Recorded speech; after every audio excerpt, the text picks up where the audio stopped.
Boa noite a todos. Boa noite.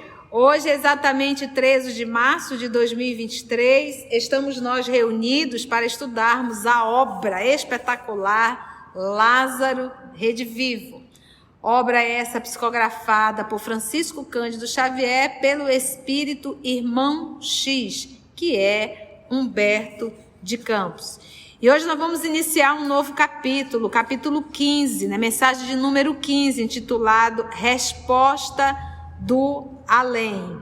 Essa resposta do além subentende, quando a gente vai ler o texto, que foi uma mãe que solicitou do mundo espiritual, em particular de Humberto de Campos, que a orientasse no processo de educação dos seus filhos.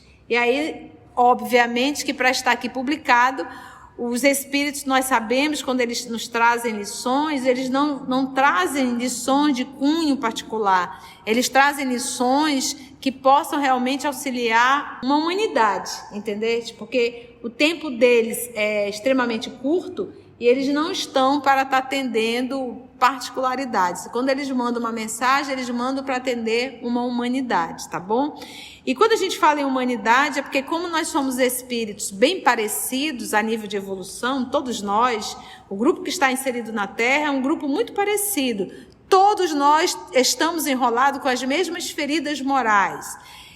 Inveja, ciúmes, egoísmo, orgulho, uns mais, outros menos, mas todos o possuímos em um grau qualquer. Ontem comentamos no nosso evangelho e foi algo que realmente são os recursos que a espiritualidade vai usando para nos trazer uma lição. Há muitos anos atrás mesmo, eu ainda jovem, pegava carona com um casal.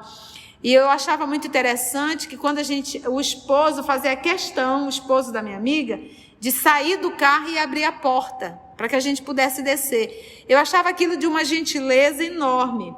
À medida que os meses foram passando, e aí eu conversando com ela, eu toquei nesse assunto. Eu disse, nossa, eu acho tão legal o fulano sair e abrir a porta para a gente poder sair. É uma gentileza tão grande. Ela disse, amiga, eu vou lhe ser sincera.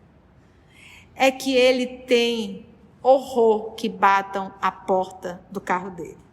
Então ele prefere descer, abrir a porta para a pessoa descer e ele mesmo fechar. Então, em verdade, não era gentileza, era ciúmes do carro. Então, às vezes a gente corre para fazer tudo na cozinha, mas porque a gente tem ciúme da cozinha. Não é que a gente adora estar ali na cozinha fazendo tudo, quando a gente está deitado assistindo o EOS, né? É porque senão o povo vai para a cozinha e destrói tudo, né, Carla? Então a gente percebe que parece ser um movimento de amorosidade, não é ciúme da cozinha, ele é ciúme do carro. Então a gente percebe que nós somos muito parecidos. De repente, na hora que aquilo me falou, me chocou um pouco, mas eu também não parei para pensar que a gente tem ciúme de uma série de coisas. Às vezes a gente não quer dar carona porque a gente tem ciúme, porque vai sujar o tapete do carro. Vou deixar que eu faço tudo aí na cozinha, mas é ciúme da cozinha, senão a pessoa vai tirar tudo do lugar, não é verdade? Então, nós, seres humanos, estamos no mesmo nível, muito parecido. A diferença entre nós é pouquíssima a nível de evolução. Então, nós sofremos das mesmas neuroses, das mesmas feridas. É igual quando você vai no atendimento hospitalar, Sistema Único de Saúde, os médicos já não mais prescrevem, escrevendo, eles já estão com os carimbos prontos. Medicamentos que eles acabam prescrevendo muito, porque como se quase todo mundo acaba aparecendo com as mesmas patologias. Então, quando você fala de nível espiritual, nível moral, as nossas patologias são muito parecidas. Então, por isso a confusão muito grande. Por isso muitas discussões, porque nós somos muito parecidos. Então, essa pergunta dessa mãe para Humberto de Campos é a pergunta de todas as mães. O senhor teria alguma orientação para que eu pudesse educar melhor os meus filhos? Não é verdade? Então, teremos a honra de iniciar hoje essa resposta do mundo espiritual. Vamos iniciar fazendo a nossa prece de gratidão? Eu vou pedir para a nossa Carla, que está aqui ao nosso lado, orar para a gente.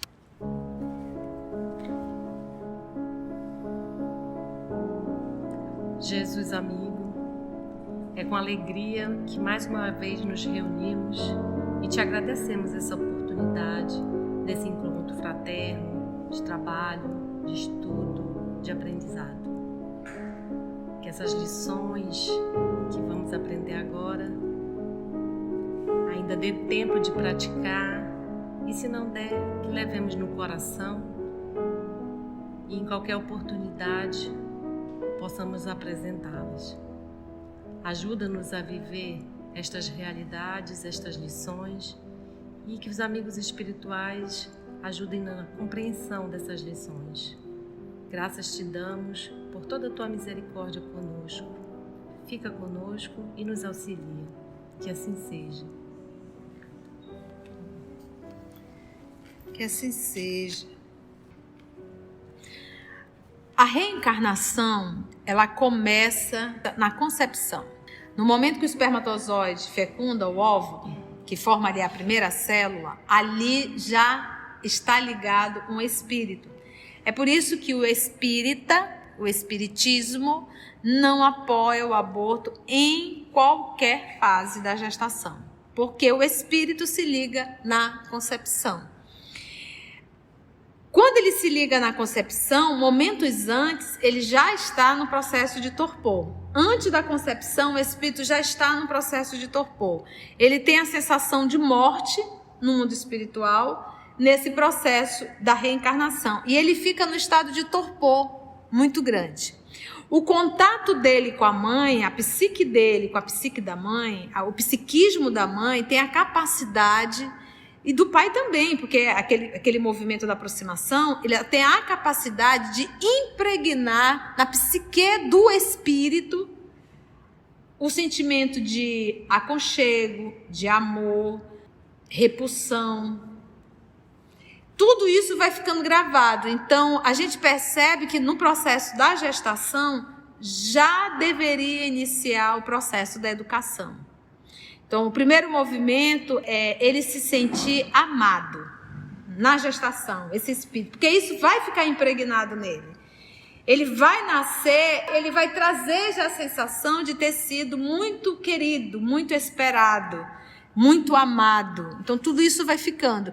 E o correto, o bom, seria o processo da educação começar na vida intrauterina. Você já começar a gravar no psiquismo desse irmão, desse espírito reencarnante, o que é moral. Então você vai fazer leituras do Evangelho, vai falar do bem de uma nova reencarnação, que ele está nascendo. Isso eu estou falando para espírita, eu não estou falando para uma humanidade. Eu estou falando aqui, e para quem está ouvindo em casa, para espírita. Então, um espírita, ele tem que ter essas informações básicas. O espírito reencarnante é um espírito da minha afinidade, e quando fala da minha afinidade, a gente não está falando que é uma pessoa que é a pessoa da tua afinidade, do teu convívio. Então, pode ser uma pessoa que tu quase sempre, pessoas que reencarnam para que vocês possam aprender junto, a crescer junto e a se perdoarem se for necessário. Então, a partir daí, dizer o quanto você ama esse ser que está nascendo, falar do propósito da reencarnação, que a gente nasce para evoluir, que ele possa ser um filho que aproveite essa oportunidade, e que Jesus, você está entendendo? Você vai criando um vínculo na vida intrauterina. No momento que a criatura nasce, o que nós aprendemos em O Livro dos Espíritos? Que a reencarnação ela se completa aos 7 anos de idade. O que isso quer dizer? Até os 7 anos de idade, a reencarnação não se fechou totalmente, ele tem uma vida orgânica e tem uma vida espiritual. É por isso que a gente vai se deparar com criança de 3, 4 anos conversando com aquilo que nós aprendemos a chamar do amiguinho invisível, mas que nós sabemos que se trata de espíritos. E que eles enxergam aquilo com uma naturalidade, porque ele não consegue identificar, ele não consegue entender que aquilo é espírito. Aquilo para eles são pessoas. Então, esse processo de 7 anos não é um mero acaso da lei, isso tem um propósito. Qual é o propósito? Ele não entrou bem antes de reencarnar no estado de torpor? Entrou. Durante toda a gravidez ele não ficou no estado de torpor? Ficou. Isso é amor divino para um ser que precisa cair na bênção do esquecimento. Nós aqui encarnados, quantas atitudes nós tivemos nessa encarnação que, se possível, a gente passaria uma borracha para não ter que lembrar. Numa encarnação. Agora você imagina, você na condição de espírito, depois de saber de tudo que fez e do que sofreu no mundo espiritual e ter que reencarnar imediatamente. Então é por isso que muitos espíritos sofredores imploram uma reencarnação. Porque eles vão cair no bálsamo temporário do esquecimento. Eu esqueço do que eu fiz, mas os sentimentos a gente traz. Isso aí a gente não esquece. Titia, explica isso. Se a Carla foi uma pessoa que me fez muito mal em uma outra existência, e se nessa existência a gente se reencontra, quando eu olhar para a Carla, eu não vou me sentir muito bem. Porque eu não lembro a história que eu vivi com a Carla. Mas o sentimento, esse eu não esqueço. Da mesma forma, se eu encontrar a Narumi, se a Narumi foi uma pessoa muito querida da minha alma, e nessa encarnação a gente está distante, mas no dia que a gente se encontrar, vai ser uma empatia tamanha. Por quê? Porque sentimento ninguém esquece. As emoções, é verdade, minha filha, foi. As emoções não se esquecem. Então a gente esquece a história, mas as emoções não, daí também a intuição. O que nós desenvolvemos a nível intelectual, a gente também não esquece. Daí a intuição da gente ter muita facilidade para determinadas coisas. Se eu tenho muita facilidade por exemplo, de matemática, isso está dentro de mim. Química, biologia, isso está dentro de mim. Enquanto para outros isso não vai de jeito nenhum. A pessoa morre e não consegue saber o que é um átomo. Entendeu? Então, por que esse período de 7 anos? Esquecimento profundo. O papai está dizendo assim: eu estou te dando um prazo de 7 anos e 9 meses para reprogramar a mente desse espírito. Não é o pensamento, é a mente. O pensamento já é uma elaboração, é um atributo do espírito. A mente é a construção do espírito ao longo de várias encarnações. Então trabalhe a mente dele. Vamos reconstituir essa mente. Porque ele não está no estado de torpor. Quando a gente está no estado de torpor, todas as más tendências, isso aí está em estado latente. Ele começa a demonstrar. Você vê aquele menino de 3, 4 aninhos, extremamente agressivo. Ele morde, ele puxa o cabelo, ele sai chutando tudo. Ele se irrita facilmente. Ele está te dizendo o quê? Que ele é um espírito nobre? Ele está te mostrando que é agressivo e impaciente. E você precisa trabalhar. E quando eu falo você, eu não estou falando para avô e para avó. Vovô e vovó já cumpriram a sua meta, educando os filhos. Isso é função dos pais. Nós estamos falando aqui para pai e mãe. Então, se viu que o menino é muito violento, trabalha isso. Ensine o amor, a paciência e a tolerância. Menino impaciente, às vezes você dá um canudinho, o menino não consegue enfiar, daqui a pouco o menino mete-lhe um chute na garrafa porque ele não conseguiu colocar o canudinho. Você olhou aquilo, você vai rir? Uma vez conversando com um jovem, não tão jovem, já um homem, e ele recordava que quando ele era criança, ele quis um picolé e parece que não puderam pagar, ele chutou a caixa do picolézeiro, foi picolé para tudo quanto foi lado. O pai riu daquilo e pagou todos os picolé. E hoje ele é um adulto, e eu conhecendo, eu disse, pois é, e você ainda continua chutando as caixas de picolé. Ou é do meu jeito, ou eu toco o terror. Então, nem sempre a vida é do nosso jeito. A gente tem que aprender a lidar com o não da vida. E a gente ensina o não aonde? Na juventude? Na infância. Precisamos dizer não dá. Não vamos. Ele tem que lidar com isso. Ele precisa aprender a lidar com isso, porque ele vai receber um não da vida. E ninguém ensinou isso para ele. O nosso período, nós recebemos nãos dos nossos pais, mas desaprendemos totalmente de dizer não para os nossos filhos. Hoje nós temos uma juventude com um alto índice de depressão e de suicídio. Nós nunca vimos isso. Resultado do quê? É a transição. Sim, é a transição pela falta de educação também. Aquilo que nós rotulamos de amor não é amor, é permissividade, protecionismo. E nós não construímos seres humanos, nós construímos gelatinas, frágeis. E estamos pagando um preço muito alto. De uma juventude, que hoje já não é mais tão jovem, já estão caminhando para 30 anos, e com essa fragilidade, nós temos homens de 30 anos, 29 anos, 28 anos, ainda vivendo sustentado pelos pais. Sim, e pagamos um alto preço. O que eu não tive, eu quero dar para os meus filhos. Ficamos muito atrapalhados. Então, uma reencarnação, esse período de 7 anos, é a oportunidade que os pais têm de ajudar a formar uma nova personalidade. Então, a partir dos 7 anos de idade, agora vem a personalidade, vai o quê? O que eu trago vai ser contrabalanceado com o que eu recebi naquele período de 7 anos. E aí vamos ver o que vai prevalecer. Se você, pai, você, mãe, fez o seu papel, você poderá salvar uma alma. Quando Deus nos dá um filho, Ele está dizendo, educa essa alma para mim. Traga essa alma de volta para o meu seio. Porque não nasce aqui na terra espíritos perfeitos. Por mais que tu acha que é um anjo, não é, é um capetinha. São espíritos em processo de burilamento, não tem espírito perfeito. Para de olhar para os teus filhos como se fosse anjo, não são. Por isso que reencarnou.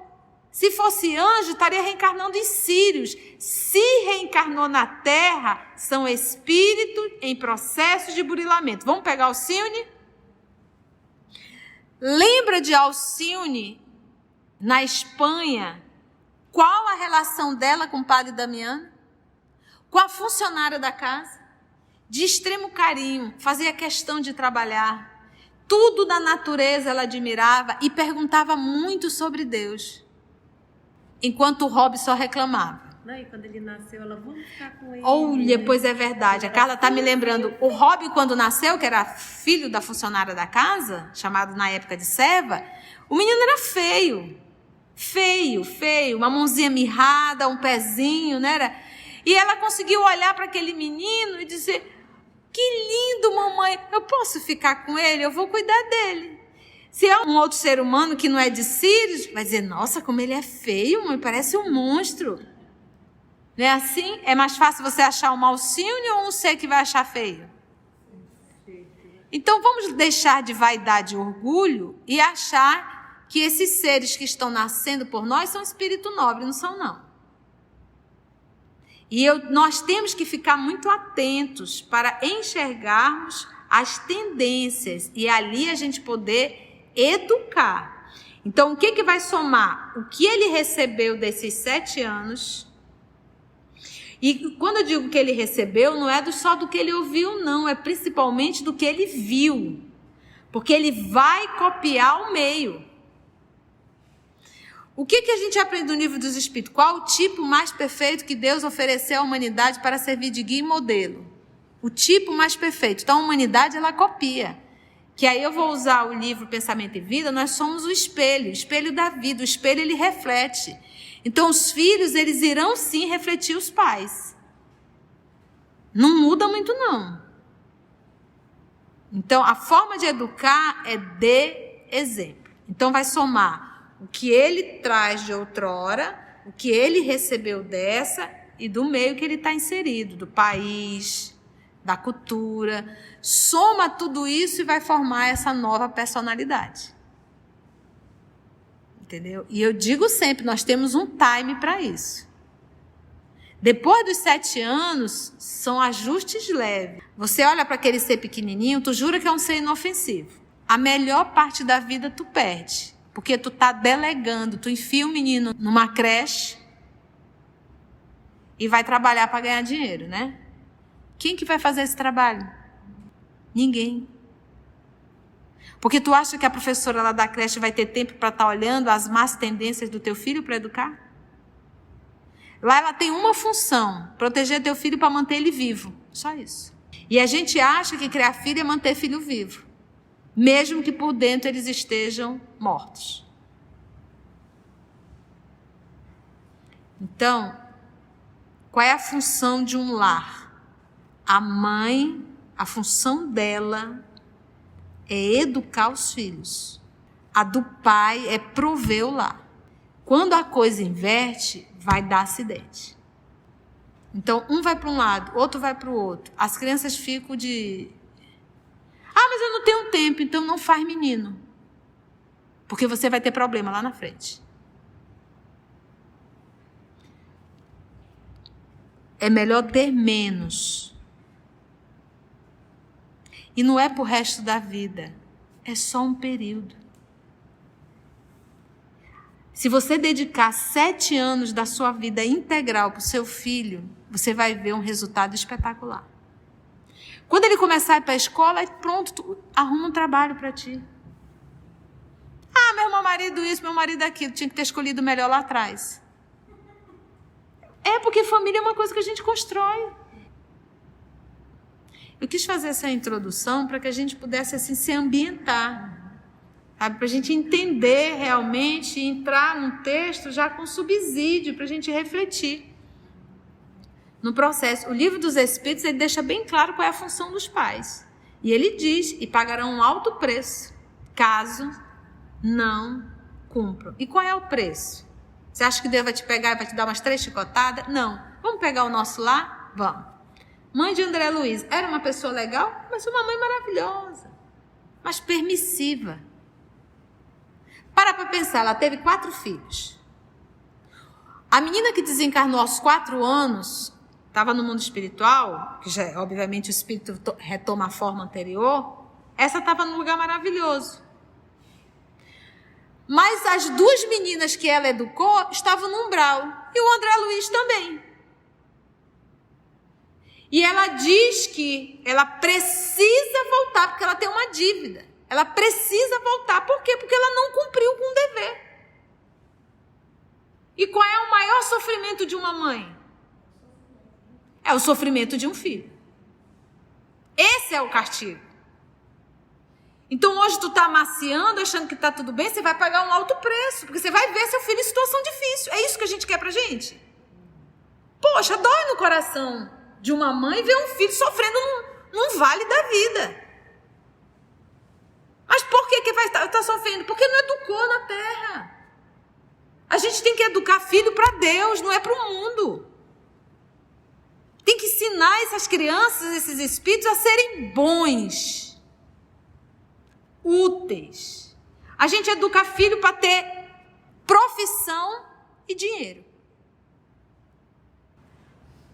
Eu estou mentindo?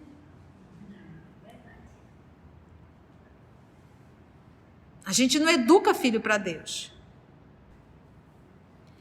Vamos ver Humberto de Campos. Resposta do além. Minha irmã, valho-me do, abre aspas, correio do outro mundo, fecha aspas. Ou seja, alguém perguntou e ele está psicografando para responder a pergunta para essa mãe e serve para todas as mães. Para responder a sua carta, cheia da sensibilidade do seu coração de mulher. Né? Foi uma carta e eu vou responder essa tua carta. Eu solicito, gente, para quem está acompanhando pelo canal, compartilha. Envia isso para jovens, mães e pais, para ver se ainda há tempo. Pede-me a senhora o concurso de espírito desencarnado para a solução de problemas domésticos no setor da educação aos filhinhos que Deus lhe confiou. Porque o filho é de quem? De Deus. Está emprestado. O que tu fizeste com os filhos que eu te emprestei. Não acredite que tu és dona. São empréstimos. Conforta-me sobremaneira a sua generosidade. Entretanto, minha amiga, a opinião dos mortos esclarecidos na realidade que lhes constitui o novo ambiente, será sempre muito diversa do conceito geral. Daqui eu vou valorizar coisas que vocês aí não valorizam. A verdade que o túmulo nos fornece renova quase todos os preceitos que nos pautavam as atitudes. A verdade que o túmulo nos fornece. Então, para a gente aqui, o que é a verdade? É educar o filho para ter dinheiro. É matéria. Quando você vai para o mundo espiritual, a verdade é outra. Puxa, o principal que eu fui fazer lá, eu não fiz. Eu gosto assim, sempre de comparar, mas é uma comparação ainda muito, muito, muito aquém. Mas é como se você colocasse nas tuas mãos um carrinho de supermercado. Dissesse assim, olha, você tem 1 hora para entrar nesse supermercado e pegar o que for necessário. Quando o sino tocar, você vai sair daí com o que tem dentro. A pessoa entra no supermercado, o tempo está contando, porque o tempo ele não para. E a pessoa se distrai no supermercado. Ao invés dela ir para aquela parte do que ela mais necessita, que seria a alimentação, ela fica dando volta nas tintas de cabelo, no shampoo, nas maquiagens. Os homens vão lá para aquela parte de material... Não, é o bebida, então aqueles eletrônicos, carro dentro do supermercado. E esquece que o tempo não para. Tocou o tempo, pronto, se desespera. Só que não dá mais tempo de pegar o principal. E você é sugado de dentro daquele supermercado. Acabou. A sensação de frustração é enorme. E puxa vida, eu estava lá dentro e não aproveitei. Assim somos nós quando falamos de reencarnação. Eu estava lá dentro e não aproveitei. A verdade que o túmulo nos fornece renova quase todos os preceitos que nos pautavam as atitudes. Aí no mundo, entrajados, ou seja, vestidos no velho manto das fantasias. Porque aqui na Terra é o que? Fantasia. Por que é uma fantasia? Parece, mas não é. Eu tenho certeza que eu sou um corpo, mas não sou. O corpo ele é perecível, ele vai se decompor. Aquilo que eu acho que é um verdadeiro tesouro vai trocar de mãos. Aquelas pessoas que eu acho que serão eternas comigo vão desencarnar ou eu vou. É uma fantasia. Porque aqui não é a nossa vida. Aqui é só um time, é só um tempo. Velho manto das fantasias, raros pais conseguem fugir à cegueira do sangue. O cego consegue enxergar? Não. A cegueira do sangue, ele não consegue perceber que aquele espírito que reencarnou é um cão em forma de menino. Que aquele espírito é extremamente egoísta, extremamente vaidoso, ele não, fica cego, cegueira do sangue. Não consegue corrigir, é um protecionismo absurdo. Gente, tem crianças que bate no rosto do pai e o povo ri. Que faz malcriação e o povo ri. Cegueira do sangue, não consegue ver as deficiências morais e aquilo que tem que se corrigir. E acha tudo muito lindo. De orientadores positivos, que deveríamos ser, passamos à condição de servidores menos dignos dos filhos. Ao invés de você ser o orientador, você passa a ser servidor do filho. Ou seja, o filho e a filha faz de ti o que eles querem. Se você disser não, o cãozinho se joga no chão, se bate todo e tu vai e cede. Você vai colocar a mesa, serve. Ele não gosta disso. Oh, meu filho, o que você quer? A mamãe faz para você. Quer que eu peça algo no iFood? Mas a nossa educação é... Mamãe, eu não quero. Levante da mesa, então vai pro quarto. Se quiser comer, é isso. Não era assim que a gente... Não era assim? Ah, eu não gosto de jaraqui frito, então não coma. Então, se quiser, vá fritar um ovo. Não é eu vou... Mamãe vai fritar um ovinho para você. condição de servidores menos dignos dos filhos. Menos dignos, porque filho não valoriza não. Uma vez uma criatura chegou comigo e contou. A senhora viúva e tem 2 filhos marmanjos. Já estão trabalhando, mas não sai de casa, né? Roupa lavada, tudo arrumadinho. E hoje tem um péssimo hábito, levar a namoradinha para casa. E a mãe, lesa, porque não tem outro nome, ele leva a namoradinha para casa, tá lá. Aí 8 horas da manhã a mãe acha por bem sempre fazer a vitaminada do marmanjo. Porque ela faz isso há anos. Servidora. E aí ela vai e liga o liquidificador, que é uma coisa que faz pouco barulho. Ele sai do quarto e esculhamba com a mãe. Pô, mãe, você está fazendo esse barulho todo? A fulana está dormindo.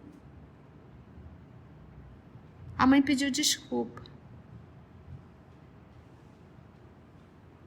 Servidores menos dignos dos filhos. Você consegue imaginar você falando isso para o seu pai, para sua mãe? Primeira coisa, que não tinha que esse negócio de levar namoradinho para dentro de casa, não. Mas é uma permissividade total. Gente, isso não é ser puritano, o nome disso é educação. Que nós aprendemos que começa dentro do lar. Então, aonde que a nossa geração se perdeu, gente?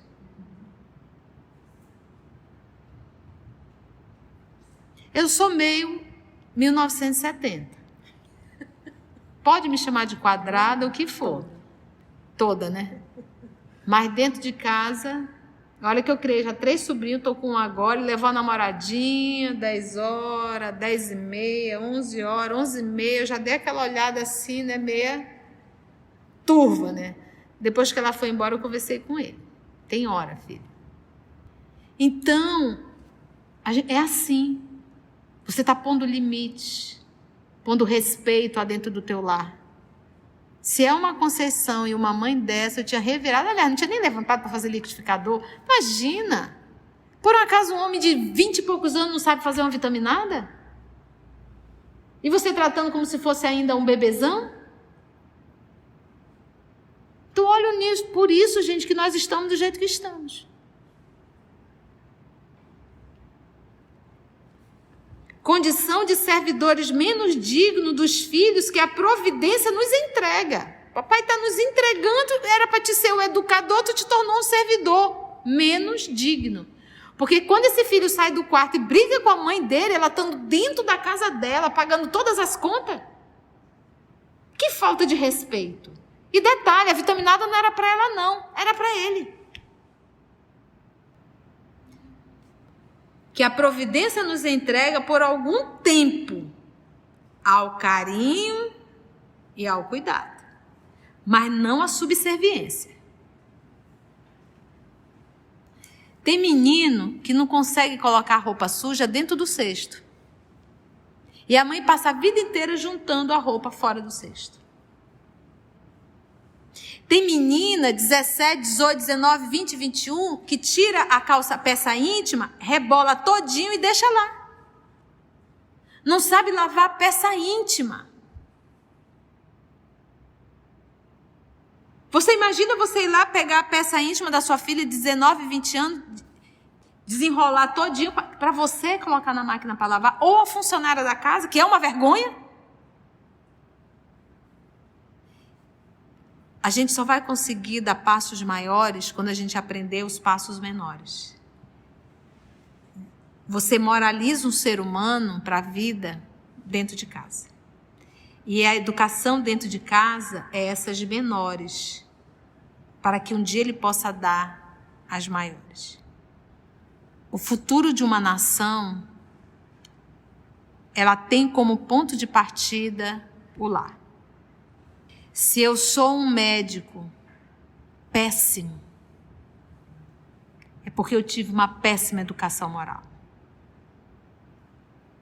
Porque o ser humano moralizado, ele se tornará um profissional excelente, porque ele será humano.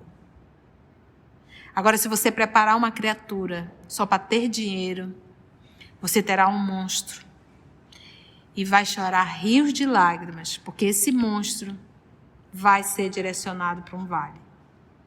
Então, você não está educando o filho para viver na terra. Você está educando o filho para que ele possa retornar para o pai melhor do que quando aqui chegou. Você não está educando o filho para ter um certificado. Você está educando o filho para que ele possa se aproximar do homem de bem. Vamos parar aqui. É um texto denso, importantíssimo. E não foi à toa que Humberto de Campos colocou aqui para que a gente possa estudar. Tia, como é que a gente resumiria tudo isso? Ensina seus filhos a amar, a serem dóceis, amorosos com as plantas, com os animais, com outras crianças. Então, leve seu filho para um asilo para conhecer idosos que estão abandonados e dá a lição.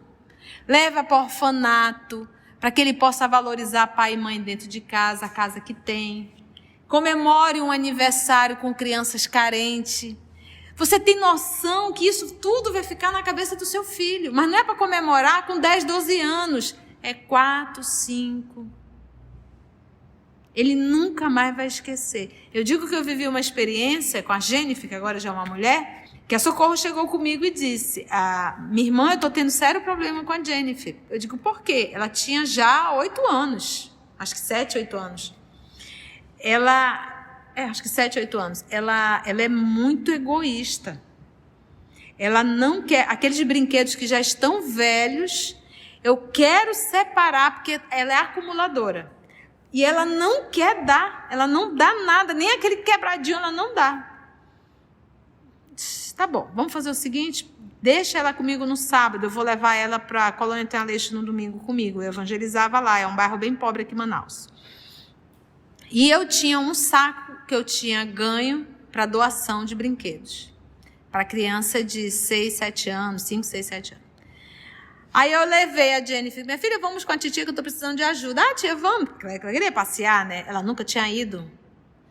E quando nós chegamos lá, eu disse, minha filha, eu vou precisar da sua ajuda. Eu vou deixar você com essas crianças e eu quero que você distribua esses brinquedos. Pode ser, você distribua para as crianças, ensine as crianças a usar esses brinquedinhos, a abrir, porque elas são crianças menores que você. Tá bom. Deixei ela dentro de uma sala, obviamente deixei um adulto olhando e fui fazer as outras atividades. Quando terminou tudo, essa menina estava vermelha, suada, né? Numa alegria só. Quando ela chegou em casa, ela dentro do carro, titia, eu quero vir de novo outro final de semana. Tá bom, minha filha. E eu vou separar uns brinquedos. Que eu tenho um monte lá em casa, titia. Eu digo, ai, que maravilha, separe, minha filha. Minha irmã. A minha irmã já estava desesperada, porque ela queria dar tudo. A Socorro já dizia, esse não, minha filha, esse sim, mamãe, eu não gosto muito dele. Lá tem um monte de criança precisando. Essa lição ficou nela. Acabou. Até hoje. A facilidade que a Jennifer tem de dar as coisas. Acabou. Um movimento. Exemplo. O que aconteceu? Ela sentiu uma emoção muito maior em dar do que em reter.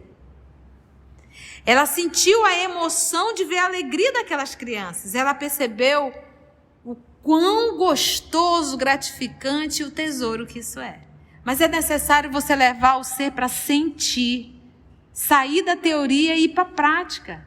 Deixa ele sentir o evangelho. E como é que a gente sente o evangelho? Vivendo o evangelho.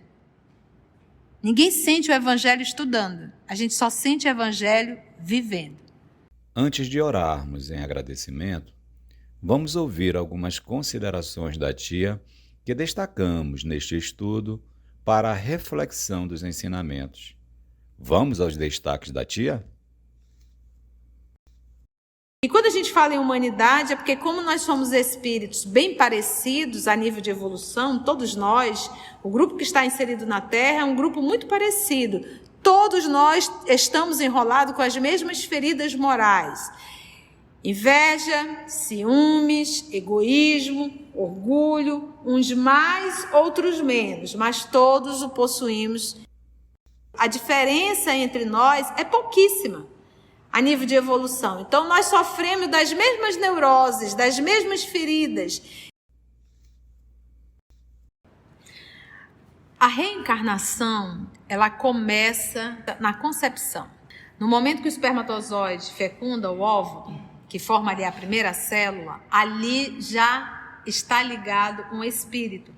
É por isso que o espiritismo, não apoia o aborto em qualquer fase da gestação, porque o espírito se liga na concepção. Quando ele se liga na concepção, momentos antes, ele já está no processo de torpor. Antes da concepção, o espírito já está no processo de torpor. Ele tem a sensação de morte no mundo espiritual, nesse processo da reencarnação. E ele fica no estado de torpor muito grande. O contato dele com a mãe, a psique dele com a psique da mãe, o psiquismo da mãe tem a capacidade, e do pai também, porque aquele movimento da aproximação, ele tem a capacidade de impregnar na psique do espírito o sentimento de aconchego, de amor, repulsão. Tudo isso vai ficando gravado. Então, a gente percebe que no processo da gestação já deveria iniciar o processo da educação. Então, o primeiro movimento é ele se sentir amado na gestação, esse espírito, porque isso vai ficar impregnado nele. Ele vai nascer, ele vai trazer já a sensação de ter sido muito querido, muito esperado, muito amado. Então, tudo isso vai ficando. E o correto, o bom, seria o processo da educação começar na vida intrauterina. Você já começar a gravar no psiquismo desse irmão, desse espírito reencarnante, o que é moral. Então, você vai fazer leituras do Evangelho, vai falar do bem de uma nova reencarnação. O espírito reencarnante é um espírito da minha afinidade. Pessoas que reencarnam para que vocês possam aprender junto, a crescer junto e a se perdoarem se for necessário. A reencarnação ela se completa aos 7 anos de idade. O que isso quer dizer? Até os 7 anos de idade, a reencarnação não se fechou totalmente, ele tem uma vida orgânica e tem uma vida espiritual. É por isso que a gente vai se deparar com criança de 3, 4 anos conversando com aquilo que nós aprendemos a chamar do amiguinho invisível, mas que nós sabemos que se trata de espíritos. Esse processo de 7 anos não é um mero acaso da lei, isso tem um propósito. Isso é amor divino para um ser que precisa cair na bênção do esquecimento.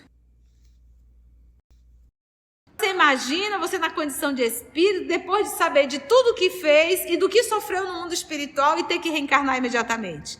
Então é por isso que muitos espíritos sofredores imploram uma reencarnação, porque eles vão cair no bálsamo temporário do esquecimento. Eu esqueço do que eu fiz, mas os sentimentos a gente traz, isso aí a gente não esquece. Então a gente esquece a história, mas as emoções não, daí também a intuição. O que nós desenvolvemos a nível intelectual, a gente também não esquece. Daí a intuição da gente ter muita facilidade para determinadas coisas. Por que esse período de 7 anos? Esquecimento profundo. O papai está dizendo assim, eu estou te dando um prazo de 7 anos e 9 meses para reprogramar a mente desse espírito. Todas as más tendências, isso aí está em estado latente. Ele começa a demonstrar. Uma reencarnação, esse período de 7 anos, é a oportunidade que os pais têm de ajudar a formar uma nova personalidade. Então, a partir dos 7 anos de idade, agora vem a personalidade, vai o quê? O que eu trago vai ser contrabalanceado com o que eu recebi naquele período de 7 anos. Se você, pai, você, mãe, fez o seu papel, você poderá salvar uma alma. Quando Deus nos dá um filho, Ele está dizendo, educa essa alma para mim. Traga essa alma de volta para o meu seio.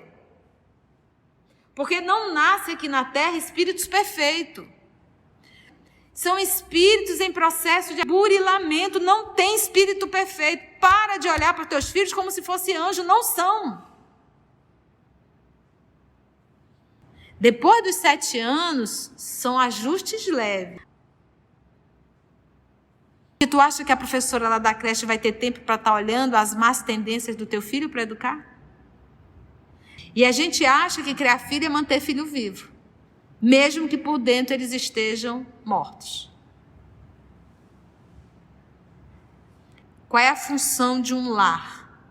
A mãe, a função dela é educar os filhos. A do pai é prover o lar. A gente tem que educar filho para Deus, não é para o mundo. Tem que ensinar essas crianças, esses espíritos a serem bons, úteis. A gente educa filho para ter profissão e dinheiro. Eu estou mentindo? A gente só vai conseguir dar passos maiores quando a gente aprender os passos menores. Você moraliza um ser humano para a vida dentro de casa. E a educação dentro de casa é essas menores, para que um dia ele possa dar as maiores. O futuro de uma nação, ela tem como ponto de partida o lar. O ser humano moralizado, ele se tornará um profissional excelente, porque ele será humano. Agora, se você preparar uma criatura só para ter dinheiro, você terá um monstro e vai chorar rios de lágrimas, porque esse monstro vai ser direcionado para um vale. Então, você não está educando o filho para viver na terra. Você está educando o filho para que ele possa retornar para o pai melhor do que quando aqui chegou. Você não está educando o filho para ter um certificado. Você está educando o filho para que ele possa se aproximar do homem de bem. Tia, como é que a gente resumiria tudo isso? Ensina seus filhos a amar, a serem dóceis, amorosos com as plantas, com os animais, com outras crianças. Então, leve seu filho para um asilo para conhecer idosos que estão abandonados e dá a lição. Leva para o orfanato para que ele possa valorizar pai e mãe dentro de casa, a casa que tem. Mas é necessário você levar o ser para sentir, sair da teoria e ir para a prática. Deixa ele sentir o evangelho. E como é que a gente sente o evangelho? Vivendo o evangelho. Amigos, vocês que estão acompanhando, amigos, amigas do nosso canal, se você chegou até aqui o final, deixa seu comentário. É muito importante a gente poder ler o teu comentário. Não esqueça de curtir para que possa divulgar a página. Dá o seu like, né? E, se possível, faça a sua inscrição no nosso canal e toca o sininho.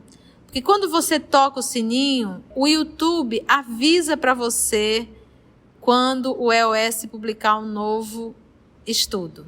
Então, receba um grande abraço da família EOS Manaus. Assim, concluindo o nosso estudo de hoje e agradecendo o nosso Mestre Jesus por mais este momento de aprendizado, vamos orar? Então, assim agradecemos a Deus, nosso Pai, agradecemos a Jesus, o amor de nossa vida, e a todos os amigos espirituais aqui presentes, que com muito amor contribuem e conduzem o nosso estudo. Graça te damos, Senhor, que assim seja.